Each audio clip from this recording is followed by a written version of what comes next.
এরপর প্রশ্ন হলো, আমি জেনেছি যার চরিত্র যেমন তার জীবন সঙ্গীও তেমন হবে। আমি আমার জীবনে জেনা লিপ্ত হয়েছিলাম, এখন সামনে বিবাহ চিন্তা করতেছি, তওবা ক্ষমা প্রার্থনার মাধ্যমে কি মাপ পেতে পারি?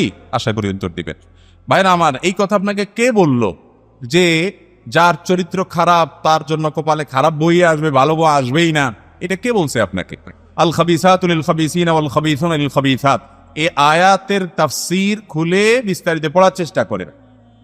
এই আয়াতের মানে শুধুমাত্র চূড়ান্তভাবে এটাই নয় যে খারাপ মানুষরা খারাপই পাবে। প্রথম কথা হলো, বেশিরভাগ ক্ষেত্রেই যে খারাপ সে খারাপের দিকেই যায়, কিন্তু তাই বলে কোনো মানুষ যার চরিত্র খারাপ তিনি জেনা করেছেন এই জন্য তার কপালে জেনাকারে মিলবে এরকম কোনো কথা নাই। এটা এরকম কোনো কথা কোরআন হাদিসে পরিষ্কার করে কোথাও বলে দেওয়া হয় নাই। আরে ভাই, যে ভালো কথা বলবে তার জন্য ভালো কথা, যে মন্দ কথা বলবে তার জন্য মন্দ কথা। আত-তাইয়িবাতু লিত-তাইয়িবিন ওয়াত-তাইয়িবুনা লিত-তাইয়িবাত আল খাবিসাতু লিল খাবিসিন ওয়াল খাবিসুনা লিল খাবিসাত। এই আয়াতের এই তাফসীরটাই সবচেয়ে প্রসিদ্ধ গ্রহণযোগ্য।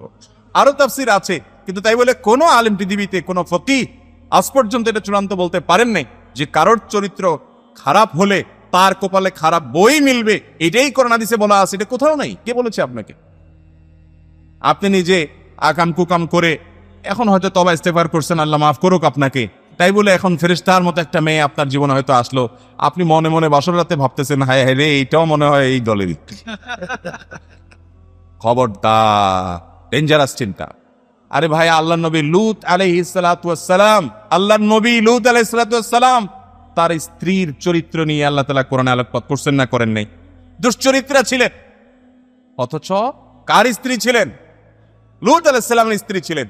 এজন্য আপনি খারাপ মানুষ দেখে আপনার বউটাও যে খারাপ হবে, কোনো মেয়ে নিজে খারাপ দেখে তার স্বামীটারে বাসরাতে মনে মনে চিন্তা করবে, এ মনে হয় এই দলেরই, আমার পার্টির লোক মনে হয়, এরকম মনে করা উচিত ওঠেই না। খবরদার, দাম্পত্য জীবনে এগুলো খুব ভয়ঙ্কর বিষয়। অনেক যুবক ভাইরা এগুলোর কারণে সংসারে শান্তি হয় না, শুধু মনের ভিতরে তারা ইটিস পিটিস করে, এত ভালো বউ, এত ভালো স্বামী, সবকিছু কয় না আমি নিজে তো খারাপ ছিলাম, তাহলে আমার কপালে তো ভালো আসার কথা না, ঘুরে ফিরে বোধ এইটাও তলে তলে গেই।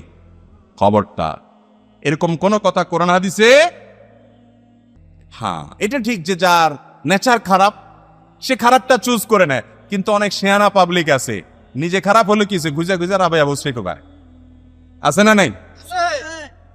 ওই বিয়ের আগে ওই যে প্রেম নাম দিয়েছেন যেটা আর কি, যেটার নাম আরেক বন্ডামি আর কি। কিসের প্রেম? মেয়েদের হলো ফুচকা চটপটি আর চাইনিজ খাওয়ার দান্দা, আর পুরুষদের হলো মইটারে পড়ায় পড়ায় আকাম কুকাম করার দান্দা। নাম দিছে কি? প্রেম। কত সুন্দর একটা নাম। আরে ভাই, প্রেম তো হলো বৈধ লিগ্যাল জায়গায় স্বামীর সাথে স্ত্রী, এই অবৈধ জায়গায় কিসের প্রেম? এটাতে 2 নম্বরে মিয়া, এই 2 নম্বরই কাজ করে অনেকে, এবং সারা জীবন 2 নম্বরটারই করে।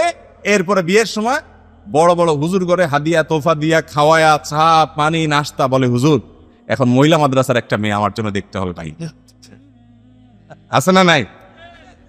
শুনছে হুজুরের মহিলা মাদ্রাসা আছে, আইসে এখন শুধু হুজুরের গায়ে আত্মসে হুজুর মহিলা মাদ্রাসার একটা মেয়ে দিতে হবে। কারণ এরকম মানুষ আমাদের দেশে আছে না নাই? বলে আকাম কুকাম সব করব, কিন্তু গল্লির ঠাপ ঠিক আছে, বউ হিসাবে উঠাইতে ঠিকই রাবে বসি ছাড়া উঠাবে না। আল্লাহ আমাদেরকে বোঝার তৌফিক দান করুন। তো যাই হোক, নিজে খারাপ হলেও অন্তত ভালো মানুষকে বিয়ে করার চেষ্টা করতেছে, তার এই প্রবণতাটা অন্তত ভালো, মাশাআল্লাহ। কিন্তু সবার আগে নিজে আল্লাহর কাছে লজ্জিত হয়ে, অনুতপ্ত হয়ে, নিজেকে ভৎসনা করে ক্ষমা চেয়ে ভালো হওয়ার চেষ্টা করতে হবে। কিন্তু তাই বলে আমি খারাপ ছিলাম, আলহামদুলিল্লাহ এখন ভালো হয়েছি, তাই বলে এখন আমার কপালে আর ভালো কিছু আসবে না যেটা আমি খারাপ ছিলাম, এমন মনে করে আপনি মন খারাপও করবেন না, আর অন্য আরেকজনের প্রতি খারাপ ধারণাও করবেন